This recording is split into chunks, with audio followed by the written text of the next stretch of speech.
Granny Greensocks, flying backwards through a world of delusion towards truth. Hello again. It's the 21st of October 2023. In the last week or so, I've had 4 or 5 new subscriptions notified to me, which is weird because I have a very small number of subscribers and my views never get above like 60 or so at best. So I'm wondering what the YouTube algorithm is doing. Is it spreading my videos about a bit? I can't believe that people who have seen my videos are sharing them with their friends, but anyway, we'll see. Anyway, encouraged by that, I thought I'll do another video. And hello, new subscribers. Today, I'm going to review a couple of books, and I'm going to have a kind of a book burning ceremony. Not burning, actually. I'm in a shed. I can't burn. But first, I'm going to give an update on what's going on in the garden. I'm not going to the allotment because it's rainy and stormy and unpleasant. So here we go. The tomatoes have all been cleared away. The only thing left in the polytunnel is a couple of green pepper plants. These were given to us by a friend. They're producing green peppers. They've been there for months and they're very slow to mature. Also, neither of us particularly likes green peppers, so I'm not sure why we're growing them. I was expecting them to turn red. Chris asked the friend and he said, oh, some of them were just green peppers, and he said, oh well, they're never going to turn red. In which case, why are we still nurturing them? Being as it's nearly the end of October, they probably won't do much more anyway. But the other plant has one pepper that is beginning to turn red, so I have hopes for that one. We did pick one green pepper and it was so hard and crunchy and unpleasant that we couldn't finish it. But what I did was I cut up the pepper into slivers and put it in my fermenting jar. I've lately taken to fermenting vegetables from the allotment and the garden, and I'm surprised how well they turn out. After 3 days or so fizzing away, it's like they've turned into pickles. They've gone acidic, not quite as acidic as pickles done in vinegar, and I really don't like strong vinegary things, so I'm pleasantly surprised.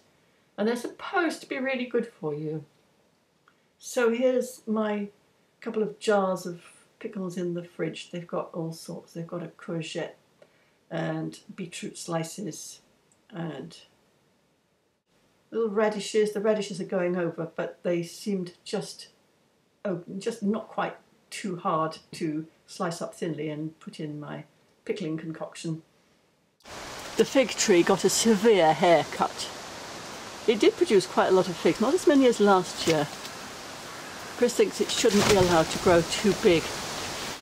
These are my herb troughs. The chives are okay. I'm not sure what that is. It's a dye. Sage. It might grow into a big bush. It's that lemony thing, can't remember what it's called. Sorrel, which I couldn't find much use for.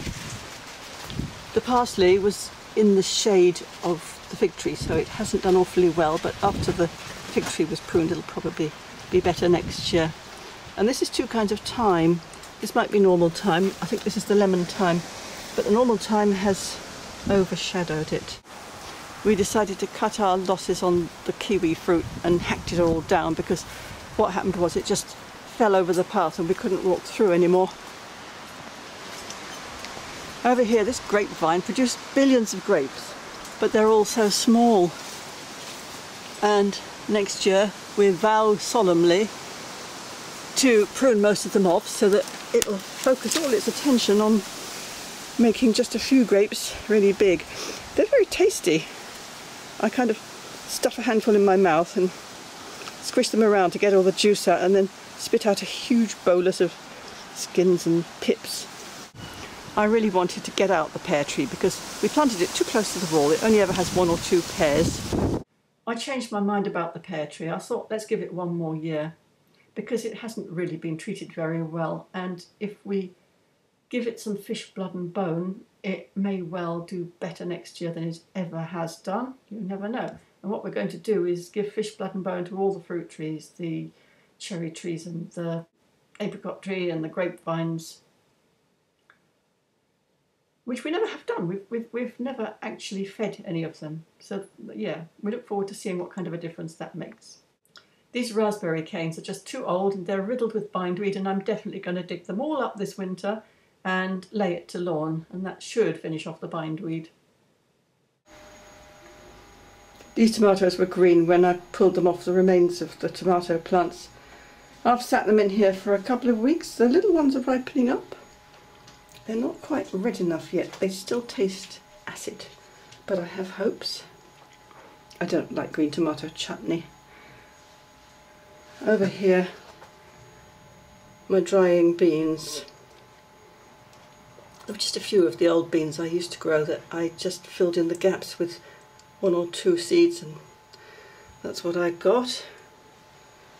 These are the fat runner beans, don't remember what they're called. And then some of the old style runner beans that grew up. Okay, so on to the book review. You may have noticed if you've watched a few of my videos that I'm kind of obsessed with diet. And this is the reason why I grow my own food, I guess. I want fresh food and natural food without additives and weed killers and pesticides and preservatives. I enjoy growing things, but I also enjoy eating them and knowing that they're healthy and good for me. And I look around me and see all the people getting fatter and just wish that I could do something about it. So I recently read this book. This isn't actually the one I'm going to get rid of. Big Brother by Lionel Shriver. This is a novel, and it deals with the subject of fat people in a very clever and intense way. All through it, you're led into thinking, is it possible to help someone who's decided to eat themselves into an early grave, like just eat and eat and eat? And it kind of tackles that problem in a very bold way, I think. And you're left thinking, what is it that makes people overeat? And is there anything anybody can do about it?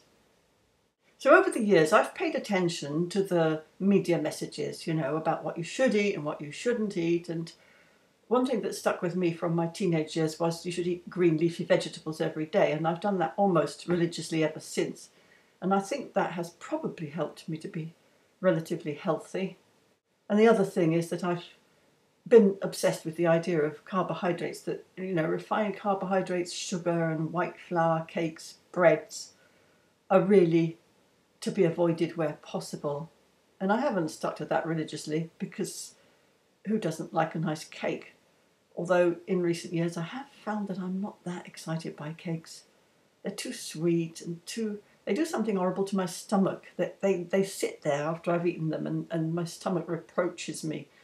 And then I get stomach acid and it gurgles and it's disgusting. So of the books I've been reading over the last few years, this was one of them, The Big Fat Surprise by Nina Teichholz. So having spent years following government advice and gradually reducing my fat, and oh, it's this kind of fat is wrong, no, it's that kind of fat that's bad for you, and eventually they seem to come to a consensus about saturated fat being bad. And then Nina Teichholz comes along, and her thesis is that it was all a big mistake, that sometime earlier in the last century there was this guy called Anel Keys, who wasn't really a qualified nutritionist, who did one study of a few selected countries, selected by him and not representative, and concluded that what was causing heart disease was saturated fat and everybody should avoid animal fats. And she's saying, this woman here, she's saying, oh, that's all wrong. I couldn't find, she's a journalist, she is not even a nutritionist or scientist, but she said, I spent 10 years looking for studies to back up what Anel Keys was saying, and I didn't find any. And I was persuaded by that. I thought, well, she knows how to root out studies, and she's made a thing of studying them, so she must know what she's talking about, and everybody else is just like wrong, misguided, fallen under the spell of that wicked person Anel Keys. I've revolutionised my diet and started eating fatty bacon instead of cutting the fat off, and not fatty lamb, because that always makes me gag and I just can't eat it. I tried, but I couldn't. It still made me gag, same as it did when I was young. Putting lots of butter in everything, cooking with butter, cooking with lard and dripping. And it all seemed fine and dandy, except my blood pressure was starting to go up. And I do wonder if those two things are related, because, you know, if you're eating a lot of saturated fat, they say, Nina Teicholz doesn't say it, but other people, practically everybody else, agrees that it causes plaque in your arteries. And so if you have plaque in your arteries, there's less room for the blood to get through. So obviously you have to pump harder, and that's going to raise your blood pressure. So that seems to make sense.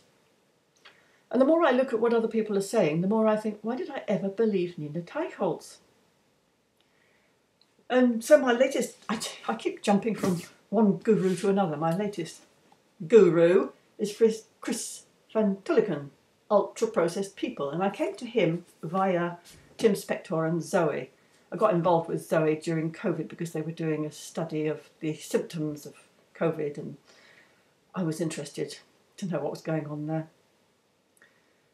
And then this book was recommended, and it goes into great detail about everything that's wrong with the modern diet. And surprise, surprise, it's not directly trans fats, and it's not directly refined carbohydrates, but it's the fact that we're presented with food that has a lot of additives in it to make it tasty, which makes us eat more of it. And that, coupled with the fact that the food has things in it which probably do dreadful things to our gut microbiome, because we weren't designed to eat synthetic emulsifiers and preservatives and things that make things flow easily and things that make things taste smooth and sweet, and without actually using the proper foods that we would expect to taste smooth and sweet. So anyway, here I am, my new guru, Chris Fantan, and Nina Teicholz. Shame on you. Apparently, she's in the pay of the meat industry. So, of course, she's going to only look for evidence that supports their thesis that meat is good for you, endless quantities of meat. So, no, I'm sorry. I, at one point, thought, oh, this is the new Bible. I've got to give copies of this to all my friends and relatives and persuade them that meat is a good thing and fat is a good thing. But I've gone past that now. And I'm afraid I can't give this to anybody, and I don't want it anymore because, well, I had 2 copies anyway. I don't know why I'm so crazy about these things. So, oh my goodness, it's a very well bound book. Bye-bye book. You're going in the bin. Not to be recommended anymore. You and your sweet honey words and your support of the meat and dairy industry. I still eat meat and dairy, but much less than I used to. And I'm back to focusing on, guess what? Green leafy vegetables. And back to the allotment. So, see you later. Bye.